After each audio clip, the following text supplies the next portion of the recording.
Good morning student, welcome in class 11th chemistry video. आज के video में हम लोग न्यू चैप्टर स्टार्ट करेंगे और वो चैप्टर होगा हमारा स्टेट्स ऑफ मैटर। आप लोगों ने क्लास 9th में भी मैटर टॉपिक पढ़ा हुआ है और वहाँ पे आपने मैटर के बारे में देखा है कि मैटर होता क्या है और कितने टाइप्स के उसके स्टेट्स होते हैं। तो वहाँ फिजिकल और केमिकल स्टेट, ठीक है, फिजिकल स्टेट भी आपने मैटर का पढ़ा हुआ है। तो आज हम लोग थोड़ा उससे अलग गैसियस स्टेट के बारे में यहाँ पे ज़्यादा डिस्कशन करेंगे।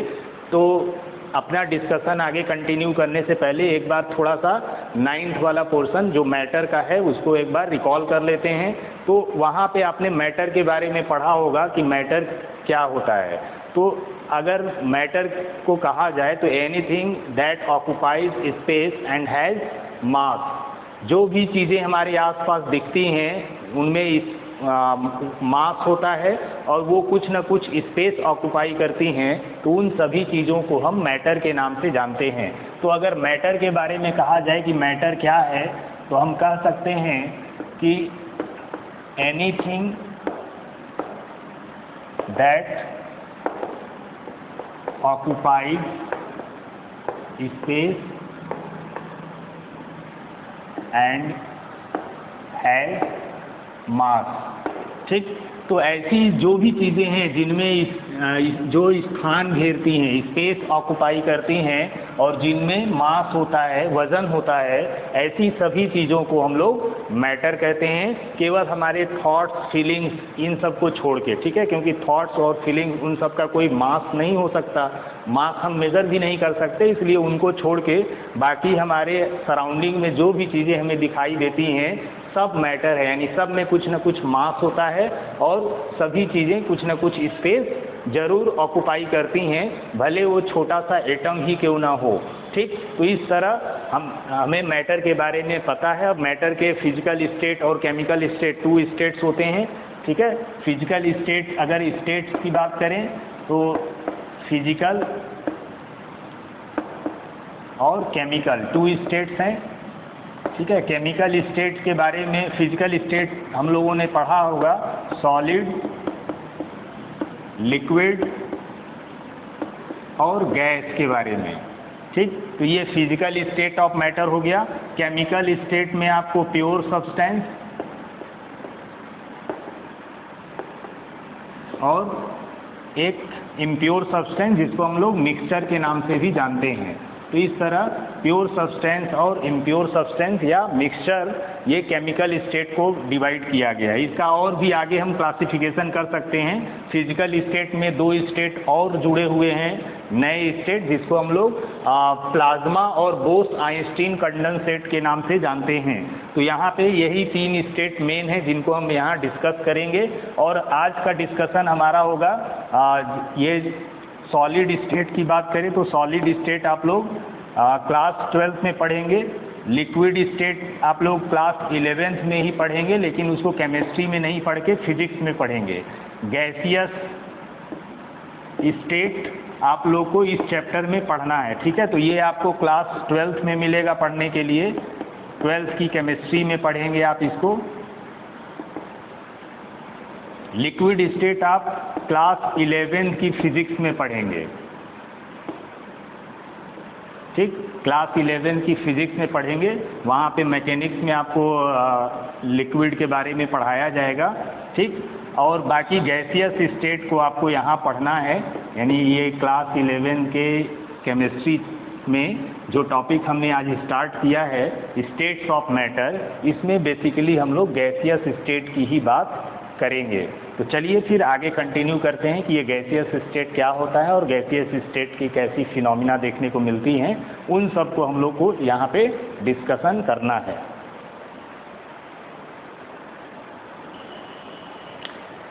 अगर बच्चों हम लोग मॉलिक्यूल में टेंडेंसी की बात करें तो मॉलिक्यूल में जो गैसियस मॉलिक्यूल या गैसियस कह लीजिए या सॉलिड लिक्विड जैसा भी मॉलिक्यूल हो वो, तो मॉलिक्यूल्स में they have 2 types of tendency। ठीक है, मॉलिक्यूल में 2 तरह की टेंडेंसी देखने को मिलती है। अब ये टेंडेंसी हम किस तरह से एक्सप्लेन करेंगे, जैसे मान लीजिए म्यूचुअल अट्रैक्शन। म्यूचुअल अट्रैक्शन का मतलब है कि मॉलिक्यूल एक दूसरे के पास पास रहेंगे, ठीक है। म्यूचुअल अट्रैक्शन का मतलब हुआ पास पास, ठीक। मॉलिक्यूल किधर रहेंगे, पास पास रहेंगे। म्यूचुअल अट्रैक्शन को हम लोग MA से डिनोट करेंगे, लिखेंगे शॉर्ट में इसी तरह। और दूसरा है म्यूचुअल, दूसरा स्केपिंग टेंडेंसी। स्केपिंग टेंडेंसी का मतलब, स्केपिंग का मतलब दूर दूर, ठीक। तो ये मॉलिक्यूल इसमें क्या हो जाएंगे, स्केपिंग टेंडेंसी का मतलब मॉलिक्यूल या एटम्स जो है वो दूर दूर रहेंगे। तो इस तरह स्केपिंग टेंडेंसी को ET से रिप्रेजेंट करेंगे, ठीक है। तो इस तरह म्यूचुअल अट्रैक्शन और स्केपिंग टेंडेंसी के बेसिस पे हम सॉलिड लिक्विड गैस को डिवाइड कर सकते हैं, उसको कैटेगराइज कर सकते हैं या डिफाइन कर सकते हैं, ठीक है। तो अगर मान लीजिए जिस सॉलिड में म्यूचुअल अट्रैक्शन ज़्यादा है स्केपिंग टेंडेंसी से, तो उसको हम लोग क्या बोलेंगे, उस सब्सटेंस को सॉलिड बोलेंगे, यानी वो सॉलिड फॉर्म में एग्जिस्ट करेगा। म्यूचुअल अट्रैक्शन है, आप देखते हैं कि सॉलिड में क्या होता है, मॉलिक्यूल बहुत पास पास होते हैं। पास पास क्यों होते हैं, क्योंकि उनके बीच में इंटरमॉलिक्यूलर फोर्स ऑफ अट्रैक्शन ज़्यादा होता है, और उसी इंटरमॉलिक्यूलर फोर्स ऑफ अट्रैक्शन को हम लोग म्यूचुअल अट्रैक्शन के नाम से जानते हैं। तो अगर म्यूचुअल अट्रैक्शन ज़्यादा है स्केपिंग टेंडेंसी से, मॉलिक्यूल के दूर रहने की क्षमता से, तो आप कहेंगे कि वो सब्सटेंस कैसा होगा, वो मैटर कैसा होगा, सॉलिड स्टेट में एग्जिस्ट करेगा। और अगर mutual attraction equal to escaping tendency हो जाए, ठीक, म्यूचुअल अट्रैक्शन और स्केपिंग टेंडेंसी दोनों इक्वल अमाउंट में हो, तो ये क्या हो जाएगा, ये लिक्विड को रिप्रेजेंट करेगा,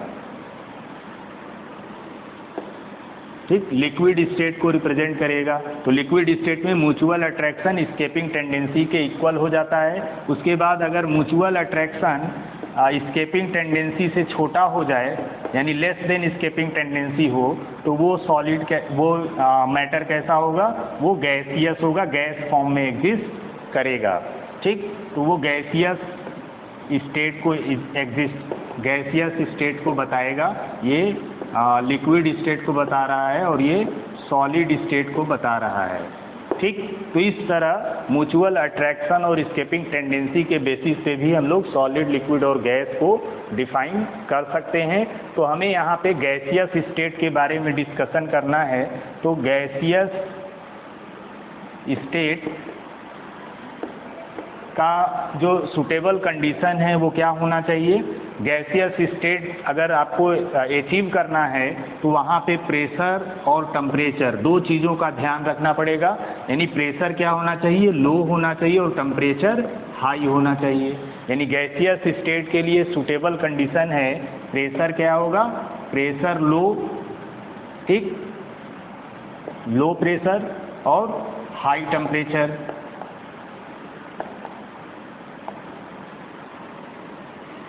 गैसियस स्टेट का ये सुटेबल कंडीशन है, गैसियस स्टेट लो प्रेशर पे और हाई टेम्परेचर पे एग्जिस्ट करता है। तो इस तरह ये मॉलिक्यूल्स जो सॉलिड स्टेट में, लिक्विड स्टेट में और गैसियस स्टेट में एग्जिस्ट करते हैं, वो किस बेसिस पे करते हैं, म्यूचुअल अट्रैक्शन और स्केपिंग टेंडेंसी के बेसिस पे। तो जिस मॉलिक्यूल में म्यूचुअल अट्रैक्शन स्केपिंग टेंडेंसी से ज़्यादा होगा, ग्रेटर होगा, वो सॉलिड स्टेट में एग्जिस्ट करेगा। जिसका म्यूचुअल अट्रैक्शन स्केपिंग टेंडेंसी के इक्वल होगा वो लिक्विड स्टेट में एग्जिस्ट करेगा। और जिस मॉलिक्यूल का म्यूचुअल अट्रैक्शन स्केपिंग टेंडेंसी से कम होगा वो गैसियस स्टेट में एग्जिस्ट करेगा। तो चलिए अब हम लोग बात कर लेते हैं सॉलिड, लिक्विड, गैस के बीच में क्या डिफरेंस देखने को मिलेगा। तो सॉलिड स्टेट, लिक्विड और गैस, ठीक। अगर हम इंटरमॉलिक्यूलर फोर्सेस की बात करें तो इंटर मॉलिक्यूलर फोर्सेस, ठीक। तो सॉलिड में इंटरमॉलिक्यूलर फोर्सेस क्या होता है, वेरी स्ट्रॉन्ग होता है, ठीक। ठीक, इसीलिए तो सॉलिड के मॉलिक्यूल बहुत पास होते हैं और एक डेंस स्ट्रक्चर बनाते हैं। तो इंटरमॉलिक्यूलर फोर्सेज इसमें बहुत ज़्यादा होता है, बहुत स्ट्रांग होता है, और उसकी वजह से उसमें एटम जो है बहुत पास आ जाते हैं, जिसकी वजह से वो रिजिड हो जाते हैं, ठीक है, कठोर हो जाते हैं, हार्ड हो जाते हैं। तो इस तरह लिक्विड में स्ट्रांग आप कह सकते हैं, इसमें इंटरमॉलिक्यूलर फोर्सेज स्ट्रांग होता है और गैस में वीक होता है। ठीक, तो फर्स्ट डिफरेंस हो गया कि इंटरमॉलिक्यूलर फोर्सेज सॉलिड में वेरी स्ट्रांग होंगे, लिक्विड में स्ट्रांग होंगे और गैस में क्या होगा, वीक होगा। सेकेंड डिफरेंस की बात करें, inter molecular distance. Intermolecular distance है तो ये सॉलिड के अंदर इंटरमॉलिक्यूलर डिस्टेंस क्या होता है, बहुत कम होता है, क्योंकि मॉलिक्यूल बहुत पास होते हैं, और जब पास होते हैं तो उसके बीच में आप सॉलिड में देखते हो ना, सॉलिड में क्या होता है, बहुत एटम बहुत पास होते हैं, इसमें गैपिंग बहुत कम होती है, यानी इसके बीच में इंटरमॉलिक्यूलर स्पेस कम होता है। लिक्विड के अंदर थोड़ा दूर होते हैं, ठीक है, दूर होते हैं, गैस में बहुत दूर होते हैं, ठीक, बहुत दूर होते हैं गैस के। तो इस तरह सॉलिड में मॉलिक्यूल बहुत पास होते हैं, इसका मतलब इसमें क्या होगा, इंटरमॉलिक्यूलर डिस्टेंस इसका निग्लेजिबल होगा, निग्लेजिबल, ठीक, बहुत कम होगा, ऐसा इतना कम होगा कि उसको हम नगण्य, निग्लेक्ट कर देंगे, उसको मानेंगे ही नहीं, ठीक है।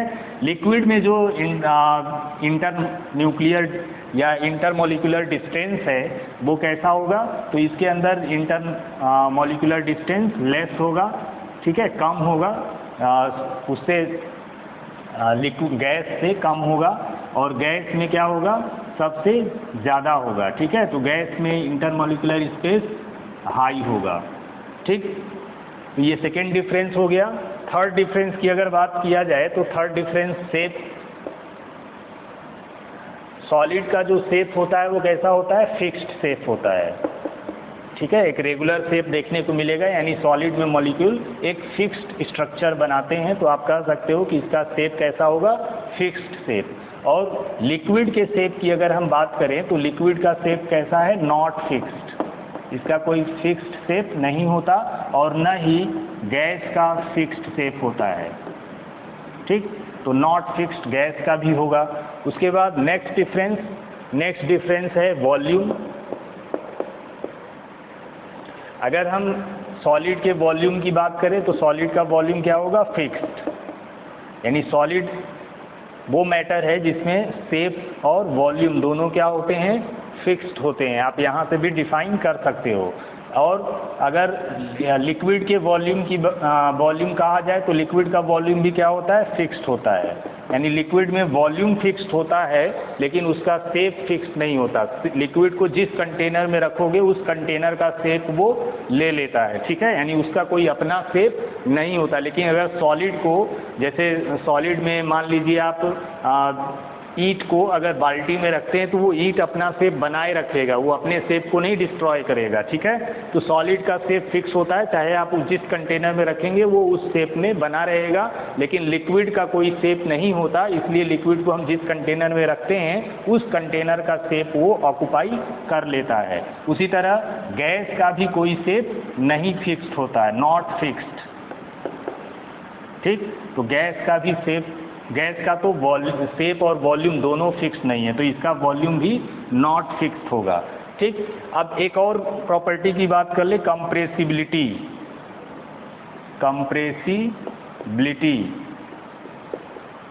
कंप्रेसिबिलिटी का मतलब है दबाना, ठीक है, कितना हम कंप्रेस कर सकते हैं। जैसे फोम है, फोम को आप प्रेशर लगा के क्या कर सकते हैं, बहुत ज़्यादा कंप्रेस कर सकते हैं। तो इस तरह अगर सॉलिड है, ईंट है, तो ईंट को अगर आप फोर्स लगाते हो तो क्या वो कंप्रेस हो जाएगा। तो इसका मतलब सॉलिड में जो कंप्रेसिबिलिटी है वो ऑलमोस्ट ज़ीरो होता है, ठीक है, यानी सॉलिड बहुत बहुत माइन्यूट कंप्रेस होता है जो हमें दिखाई नहीं देता, पता नहीं हो चलता। तो इस तरह आप कह सकते हो कि इसकी कंप्रेसिबिलिटी क्या होती है, ऑलमोस्ट ज़ीरो, ठीक। सॉलिड को हम आसानी से, सॉलिड को हम कंप्रेस नहीं कर सकते, ऑलमोस्ट होता है लेकिन इतना कम होता है कि उसको हम लोग ज़ीरो मान लेते हैं, यानी उसको कंप्रेस नहीं कर पाएंगे, ठीक है। लिक्विड का जो कंप्रेसिबिलिटी है वो निग्लेजिबल होता है, यानी बहुत कम होता है, ठीक है, लेकिन वो कंप्रेस किया जा सकता है, तो आप कह सकते हो निग्लेजिबल। ठीक, सबसे ज़्यादा कंप्रेसिबिलिटी जो है वो गैस में पाया जाता है, highly compressible.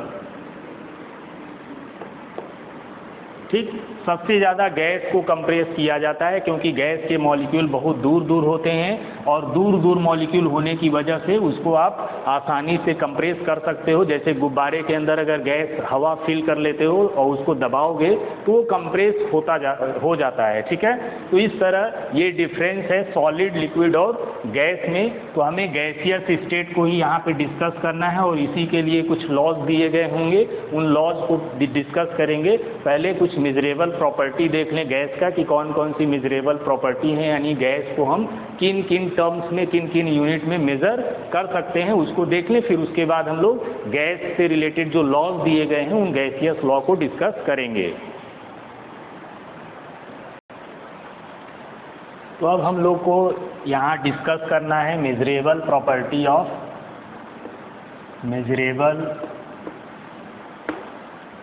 Properties of gas.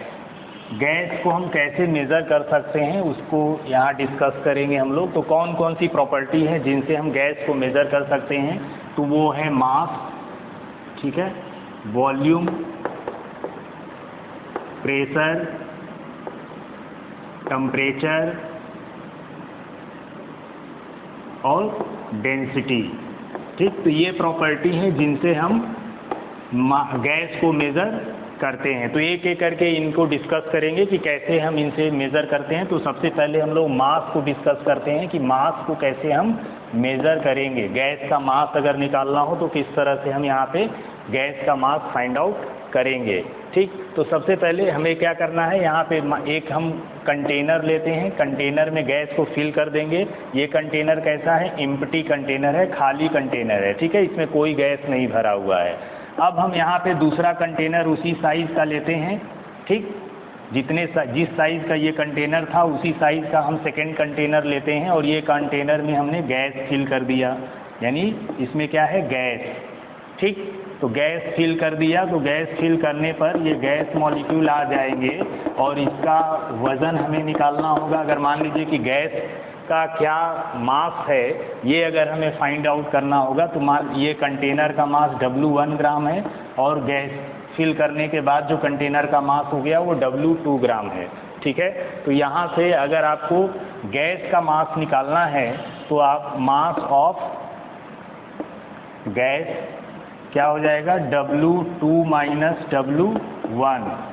ठीक, तो यहाँ से आपको मिल जाएगा मास ऑफ गैस। ठीक है, गैस का जो इस कंटेनर में गैस फिल है इसका मास क्या होगा उसको हम लोग गैस वाले कंटेनर से जिसमें गैस भरा है उसमें से खाली कंटेनर के मास को माइनस कर देंगे, तो हमें एक्चुअल में गैस का क्या मास होगा ये पता चल जाएगा। ठीक है, तो यहाँ से हम फार्मूला भी लिख सकते हैं, ये mass of gas equal to हो गया mass of the container containing the gas minus mass of the container after removing the entire gas. ठीक है, तो इन गैस को रिमूव करने के बाद जो मास है उसको हम हटा देंगे कंटेनर के मास से जिसमें गैस भरा है, तो उस तरह ये हमें यहाँ से गैस का मास पता चल जाएगा। ठीक है, तो अगर मान लीजिए मास को मोल्स में कन्वर्ट करना है तो ये फार्मूला आपने पढ़ा है, number of moles equal to mass of gas upon molar mass. ठीक, तो इस तरह हम मास निकाल सकते हैं। अगर गैस का मास निकालना है तो भरे कंटेनर वाले गैस जो भी मास है कंटेनर भरा है जो उसकी मास में से हम खाली वाले कंटेनर के मास को हटा देंगे तो हमें गैस का एक्चुअल मास पता चल जाएगा।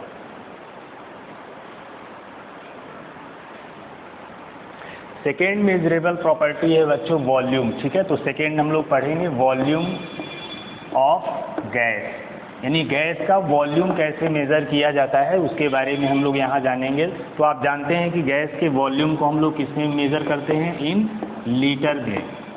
ठीक है, गैस के वॉल्यूम को अक्सर हम लोग लीटर में मेज़र करते हैं, यानी लीटर एक क्या है, यूनिट है जिसमें हम लोग गैस के वॉल्यूम को मेज़र करेंगे। ठीक है, तो यहाँ से यूनिट हमें पता होना चाहिए कि और अदर यूनिट क्या है और उनको कैसे हमें ज़रूरत पड़ेगा जब कन्वर्ज़न करने की, तब हम कैसे उनको कन्वर्ज़न करेंगे उनका, तो इस तरह उनके बारे में यहाँ पे हमें आइडिया होना चाहिए। तो गैस को हम वॉल्यूम को हम लोग लीटर में मेज़र करते हैं। अब 1 लीटर इक्वल टू क्या होता है, 1 डेसीमीटर या क्यूबिक डेसीमीटर आप कह सकते हो। ठीक है, ये क्यूब है तो ये क्यूबिक डेसीमीटर। ठीक, तो 1 लीटर किसके इक्वल होता है, 1 क्यूबिक डेसीमीटर के इक्वल होता है। यानी आप कह सकते हो कि लीटर और क्यूबिक डेसीमीटर दोनों क्या हैं, सेम चीज़ें हैं। ठीक है, तो यहाँ से आप इसको ध्यान रखना, ये यूनिट कन्वर्जन में इसका यूज़ होता है। चलिए अगर हम इसके लार्जर यूनिट की बात करें तो लार्जर यूनिट क्या होंगे, लार्जर यूनिट वॉल्यूम को मेज़र करने के लिए हैं जिसको हम लोग लीटर बोलते हैं। ठीक है, मिलीलीटर बोलते हैं, क्यूबिक सेंटीमीटर बोलते हैं, मीटर क्यूबिक मीटर बोलते हैं। ये सब क्या है, लार्जर यूनिट हैं इसके। ठीक है, स्मॉलर यूनिट क्या है जिससे हम लोग वॉल्यूम को मेज़र करते हैं, स्मॉलर यूनिट के रूप में क्या आएंगे, स्मॉलर क्यूबिक डेसीमीटर हो गया। ठीक, या क्यूबिक सेंटीमीटर हो गया, ये स्मॉलर यूनिट है इसके। ठीक है, तो इस तरह आप कुछ रिलेशन देख लेते, जैसे एक रिलेशन यहाँ पे आपको पता चला। अब उसी तरह यहाँ पे 1 क्यूबिक मीटर इक्वल टू क्या होता है, 1000 क्यूबिक डेसीमीटर होगा। ठीक है, 1 cubic decimetre equal to 1000 cubic decimetre. ठीक, ये हो सकता है, या 1 क्यूबिक मीटर इक्वल टू और क्या लिख सकते हो, 1000 लीटर। ठीक, 1 cubic metre equal to 1000 litre. या इसी को और क्या लिख सकते हैं, इसी को हम लिख सकते हैं 10 to the power 6 cubic centimetre. ठीक, या इसी को और क्या लिखेंगे, इसी को लिख सकते हैं हम लोग 10 to the power 9 cubic millimetre. ठीक है, ये क्यूबिक मिलीमीटर हो गया, 10 to the power 9 cubic millimetre.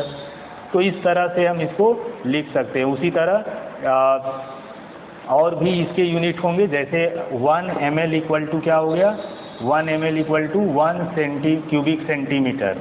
या इसी को हम लिख सकते हैं, क्यूबिक सेंटीमीटर को और किस नाम से जानते हैं, इसको हम लोग 1 cc भी बोल सकते हैं। क्यूबिक सेंटीमीटर को cc लिखा जाता है। ठीक है, तो ये 1 ml equal to 1 cubic centimetre हो गया। या 1 लीटर इक्वल टू क्या होगा, 1000 क्यूबिक सेंटीमीटर। या इसी को लिखेंगे तो 1000 ml कह सकते हैं। ठीक, या 1 litre equal to 10 to the power -3 metre cube, ये भी लिख सकते हैं।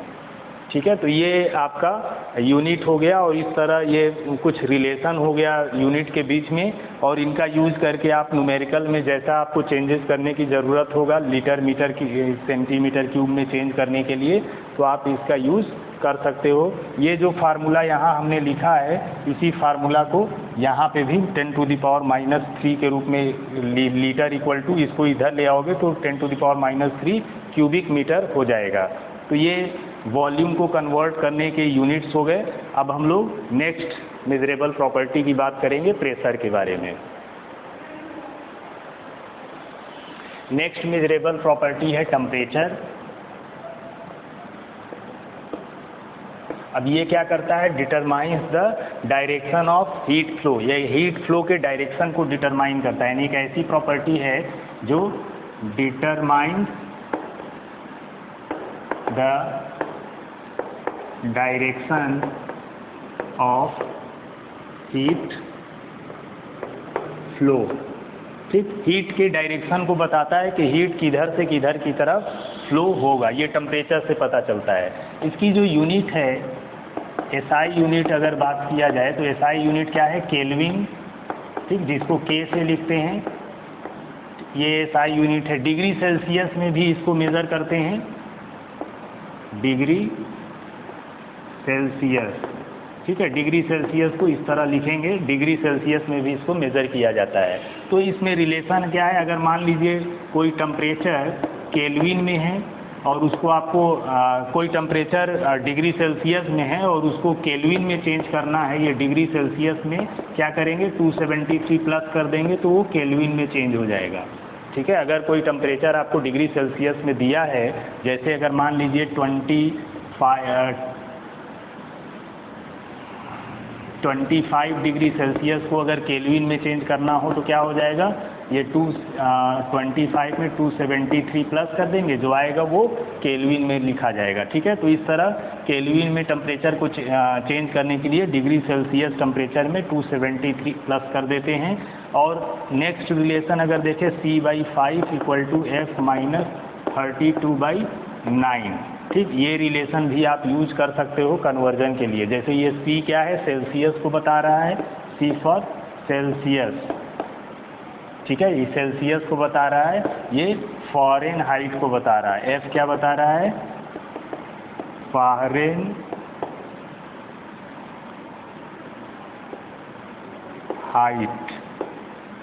ठीक है, फ़ारेनहाइट।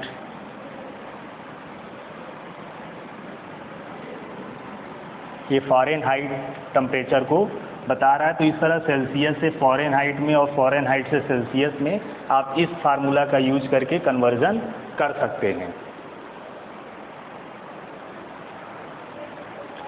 नेक्स्ट प्रॉपर्टी है pressure of gas. Pressure of gas, gas के प्रेशर को कैसे मेज़र किया जाता है? तो उसको मेज़र करने के लिए आपको यूनिट पता होना चाहिए कि एसआई यूनिट क्या है। तो एसआई यूनिट है पास्कल, ठीक है। पास्कल को हम लोग और लिखते हैं न्यूटन पर मीटर स्क्वायर भी कहा जाता है इसको। इसकी दूसरे यूनिट है एटीएम, एटमॉस्फेरिक प्रेशर, ठीक है, ये भी इसका यूनिट होता है। और भी अगर अदर यूनिट की बात किया जाए तो अदर यूनिट इसके और क्या हो जाएंगे? इसका टॉर भी एक यूनिट है, ये ओल्ड यूनिट है जो अब यूज़ कम किया जाता है, ठीक है। बार इसका यूनिट है, प्रेशर को बार में भी मेज़र किया जाता है, तो ये इसके यूनिट हो गए। अब इसका रिलेशन क्या है? तो 1 ATM = होगा 1 ATM 1.01325 × 10⁵ पास्कल होता है। पास्कल को शॉर्ट में PA से लिखेंगे, ठीक है। तो ये 1 ATM में इतनी वैल्यू होती है। अगर चेंज करने की ज़रूरत पड़ेगी तो आप इसका यूज़ चेंज करने के लिए यूनिट कन्वर्जन के लिए यूज़ कर सकते हैं। उसी तरह 1 ATM = हम 101.325 × 10⁵ किलो पास्कल आप कर सकते हो, किलो में लिख देंगे इसको, ठीक है। इसी चीज़ को हमने यहाँ पे इस तरह से लिखा है, किलो पास्कल कहेंगे इसको। या 1 ATM = क्या होता है? 1 ATM = 760 millimetre of Hg। Hg क्या है? मरकरी थर्मामीटर पे मेज़र किया गया है, तो 760 मिलीमीटर होता है 1 ATM में। या 1 ATM = आप कर सकते हो 76 centimetre of Hg। Hg scale पर थर्मामीटर पर 76 सेंटीमीटर होता है 1 ATM में, ठीक है। या 1 ATM = 1.01325 बार। तो इस तरह बार और ATM में रिलेशन है। ये सभी रिलेशन है जो आपको यूनिट कन्वर्जन में प्रेशर के लिए ज़रूरत पड़ेगी, तो आप इसका यूज करेंगे। ये प्रेशर एक गैस का मेजरेबल प्रॉपर्टी है, यानी गैस के प्रेशर को हम लोग मेज़र कर सकते हैं और वो इन यूनिट में मेज़र किया जाता है। गैस का नेक्स्ट और लास्ट मेजरेबल प्रॉपर्टी है डेंसिटी। अब ये डेंसिटी होता क्या है? तो डेंसिटी = होता है मास अपॉन वॉल्यूम, ठीक है। मास, डेंसिटी को D से रिप्रेजेंट करते हैं, तो D = क्या हो जाएगा? Mass upon volume. ये मास को रिप्रेजेंट कर रहा है और ये वॉल्यूम को रिप्रेजेंट कर रहा है। तो यहाँ पे डेंसिटी = हो गया मास अपॉन वॉल्यूम, ठीक। अब यहाँ डेंसिटी दो तरह के देखने को मिलते हैं, 2 टाइप्स के डेंसिटी देखा जाता है। एक को बोलते हैं एब्सोल्यूट डेंसिटी और दूसरे को बोलते हैं वेपर डेंसिटी।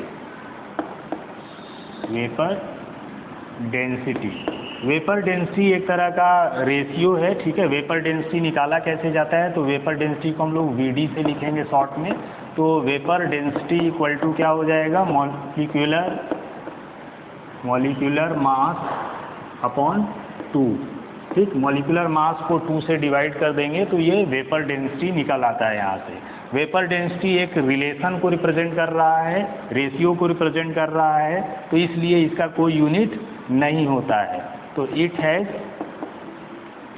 नो यूनिट, ठीक। इसका कोई यूनिट नहीं है, लेकिन एब्सोल्यूट डेंसिटी का यूनिट होगा, और यूनिट क्या होगा, ग्राम पर ml, ठीक है। वॉल्यूम का ml हो गया और मास का ग्राम हो गया।